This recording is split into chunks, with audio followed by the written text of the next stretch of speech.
Kisah Kaisar Meiji, sang pembawa fajar Jepang modern. Di bawah langit musim semi tahun 1852, di istana kecil bernama Gosho, Kyoto, lahirlah seorang bayi laki-laki yang kelak akan mengubah nasib seluruh bangsanya. Bayi itu diberi nama Mutsuhito, putra dari Kaisar Komei dan selir bernama Nakayama Yoshiko. Tidak seorang pun pada masa itu membayangkan bahwa bocah kecil yang mungil dan tenang itu akan tumbuh menjadi pemimpin yang membawa Jepang keluar dari kabut feodalisme menuju cahaya modernitas, masa kanak dan didikan istana.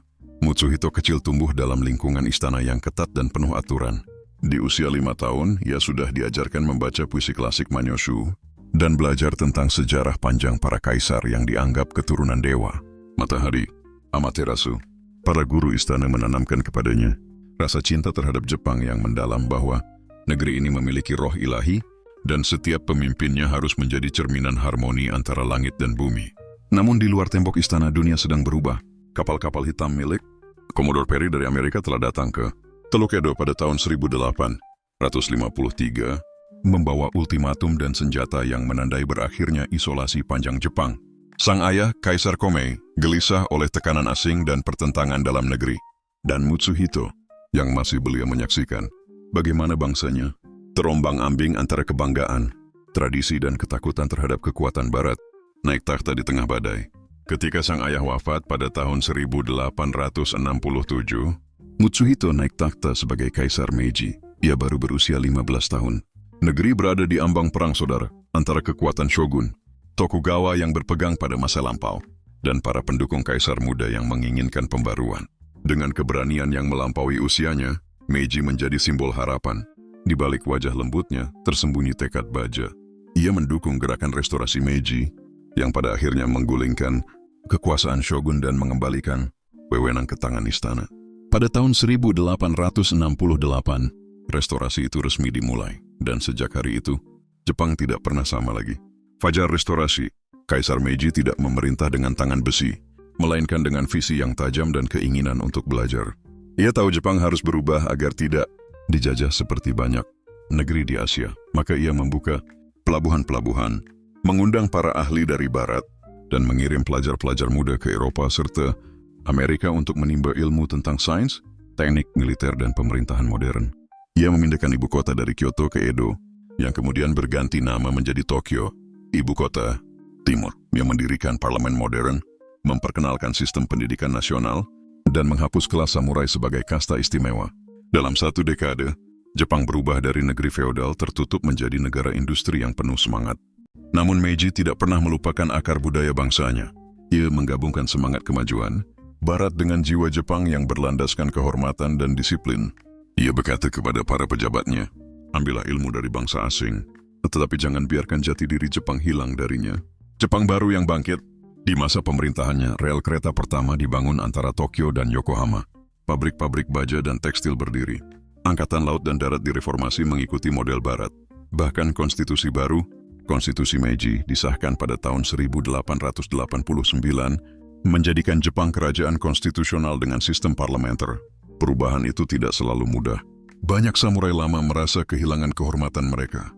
Salah satunya adalah Saigo Takamori, sahabat lama sang kaisar, yang akhirnya memberontak dalam pemberontakan Satsuma tahun 1877. Meiji, meski hatinya hancur, harus memerintahkan pasukannya menumpas pemberontakan itu demi menjaga kesatuan negara. Setelah perang itu usai, ia sering termenung di istana, memandangi langit Tokyo yang kelabu, sambil bergumam pelan, kemajuan memang memerlukan pengorbanan. Jepang menjadi kekuatan dunia. Berbekal reformasi ekonomi, pendidikan, dan militer yang kuat, Jepang mulai menunjukkan taringnya di kancah dunia.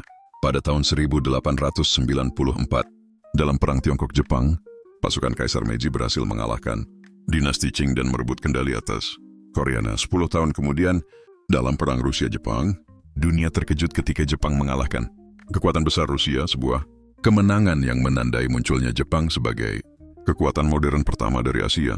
Kaisar Meiji menjadi simbol kebangkitan bangsa timur di tengah dunia barat yang sombong. Rakyat menyebutnya Tenno, Heika, pemimpin surgawi, yang membawa negeri dari kegelapan menuju cahaya kemajuan. Akhir sang pembaharu. Menjelang akhir hidupnya, Kaisar Meiji jarang tampil di muka umum. Ia lebih banyak menulis puisi waka, merenungkan arti kehidupan dan perjalanan bangsanya. Dalam salah satu puisinya ia menulis, "Jika aku memandang langit yang luas, aku teringat pada bangsa ini yang kini menatap bintang masa depan dengan keberanian yang baru." Pada musim panas tahun 1912, Kaisar Meiji mengembuskan napas terakhirnya di Istana Akasaka, Tokyo. Seluruh Jepang berduka. Tangis rakyat bergema di jalan-jalan, bendera diturunkan setengah tiang, dan bunga putih memenuhi kota. Dengan kepergiannya, berakhirlah satu zaman, dan dimulailah zaman Taisho di bawah putranya, warisan abadi. Dalam 45 tahun pemerintahannya, Kaisar Meiji telah memimpin transformasi terbesar dalam sejarah Jepang, dan menyatukan bangsa, menghapus feodalisme, memperkenalkan ilmu pengetahuan dan teknologi modern, serta menjadikan Jepang kekuatan dunia tanpa kehilangan identitasnya. Ia dikenang bukan hanya sebagai penguasa, tetapi sebagai jembatan antara masa lalu dan masa depan, antara samurai dan ilmuwan, antara Kyoto yang kuno dan Tokyo yang modern. Dan di makamnya di Fushimi Momoyama, Kyoto, para peziarah masih datang, berdoa di bawah pepohonan sakura yang berguguran, mengenang sang kaisar yang membawa fajar baru bagi negeri matahari terbit. Cahaya mentari pagi memancar dari timur, membangunkan bangsa yang lama tertidur. Namaku akan lenyap bersama waktu, tapi roh pembaruan akan hidup selamanya. Kaisar Meiji. Apa saja yang dilakukan Kaisar Meiji semasa hidupnya disusun seperti catatan sejarah. Hidup yang menggambarkan perbuatan dan pencapaian besar beliau, sang pembawa Jepang ke era modern. 1. Mengakhiri kekuasaan shogun dan memulihkan kekuasaan kaisar, restorasi Meiji. Setelah naik takhta pada usia 15 tahun, Kaisar Meiji mendukung gerakan yang menumbangkan kekuasaan shogun Tokugawa yang sudah berkuasa lebih dari 2,5 abad. Itu mengembalkan kekuasaan ke tangan istana, menghapus sistem feodal lama, dan menegaskan bahwa kekuasaan tertinggi ada di bawah kaisar. Inilah yang dikenal sebagai Restorasi Meiji, Meiji-ishin, tahun 1868. Restorasi ini menjadi titik balik sejarah Jepang, dari negeri tertutup dan tradisional menjadi negara modern dan berdaulat. Berdua memindahkan ibu kota ke Tokyo dan membentuk pemerintahan baru. Setelah restorasi, Meiji memindahkan ibu kota dari Kyoto ke Edo yang kemudian dinamai Tokyo, berarti ibu kota timur. Ia menetapkan Tokyo sebagai pusat pemerintahan baru dan simbol kemajuan. Di sana, istana kekaisaran dibangun, kementerian baru dibentuk, dan sistem pemerintahan modern mulai dijalankan. 3. Modernisasi politik dan pemerintahan. Kaisar Meiji membentuk Dewan Negara Daijokan sebagai awal dari pemerintahan terpusat. Ia menghapus jabatan feodal dan menggantinya dengan sistem birokrasi modern. Pada tahun 1889, ia mengesahkan konstitusi Meiji yang menetapkan Jepang sebagai monarki konstitusional dengan kekuasaan kaisar, perdana menteri, dan parlemen di kekaisaran. Ia memperkenalkan sistem hukum bergaya Eropa dan mengirim banyak utusan ke Barat untuk belajar pemerintahan. 4. Reformasi pendidikan nasional. Ia menetapkan sistem pendidikan wajib bagi seluruh rakyat, dari anak-anak petani hingga bangsawan. Sekolah-sekolah dibangun di seluruh negeri, dan universitas modern seperti Universitas Tokyo didirikan. Tujuannya, menciptakan rakyat berpendidikan yang dapat bekerja di bidang sains, industri, dan militer modern. Prinsipnya, belajarlah dari Barat tetapi jaga semangat Jepang. Lilian ke pengembangan ekonomi dan industri. Di bawah kepemimpinannya, Jepang mengalami revolusi industri. Pabrik-pabrik tekstil, baja, dan senjata didirikan. Jalur kereta api pertama antara Tokyo dan Yokohama dibuka tahun 1872. Ia memperkenalkan sistem perbankan modern dan mata uang yen sebagai alat tukar resmi. Ia juga membangun pelabuhan, tambang, dan galangan kapal yang menjadikan Jepang mandiri secara ekonomi. 6. Modernisasi militer. Meiji menciptakan tentara nasional modern, menggantikan pasukan samurai feodal. Ia menerapkan wajib militer nasional dan mendirikan akademi militer serta angkatan laut yang meniru sistem Barat, khususnya Prusia dan Inggris. Dalam waktu singkat, Jepang memiliki pasukan yang disiplin dan kuat, yang mampu bersaing dengan kekuatan Eropa. 7. Kebijakan diplomasi dan ekspansi Jepang. Ia membuka hubungan diplomatik dengan banyak negara Barat, menandatangani perjanjian-perjanjian baru yang lebih adil dibanding masa Tokugawa. Di bawah kekuasaannya, Jepang menang dalam 2 perang besar. Perang Tiongkok-Jepang, 1845. Jepang mengalahkan dinasti Qing dan memperoleh Taiwan serta pengaruh atas Korea. Perang Rusia-Jepang, 1945. Jepang menang melawan Rusia, menjadikannya kekuatan modern pertama dari Asia yang menundukkan negara Eropa. Kemenangan itu menjadikan Jepang dihormati di mata dunia. 8. Reformasi sosial dan penghapusan kelas samurai. Meiji menghapus sistem kasta yang telah berabad-abad. Kelas samurai kehilangan hak istimewanya, dan rakyat biasa bisa bekerja di pemerintahan atau militer. Pajak tanah yang dulu dibayar dengan beras, diganti menjadi sistem uang, menciptakan ekonomi modern berbasis uang tunai. 9. Pelestarian budaya dan simbol nasionalisme. Meskipun membawa Jepang ke era modern, Meiji tetap menjaga tradisi Jepang.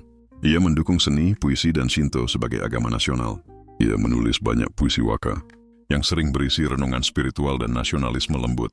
Ia menegaskan bahwa kemajuan tidak boleh memusnahkan jiwa. Jepang, Yamato Damashi. 10. Menjadi simbol persatuan bangsa.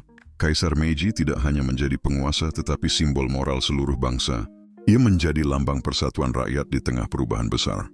Selama 45 tahun pemerintahannya, rakyat melihatnya sebagai sosok yang setengah dewa. Pemimpin yang tidak hanya memerintah, tetapi menuntun bangsa menuju masa depan. 11. Akhir hayat dan warisan abadi. Kaisar Meiji wafat pada tahun 1912 di Istana Akasaka, Tokyo. Setelah wafatnya, bangsa Jepang menamai seluruh era pemerintahannya sebagai zaman Meiji, Meiji Jidai. Pemerintahan yang tercerahkan.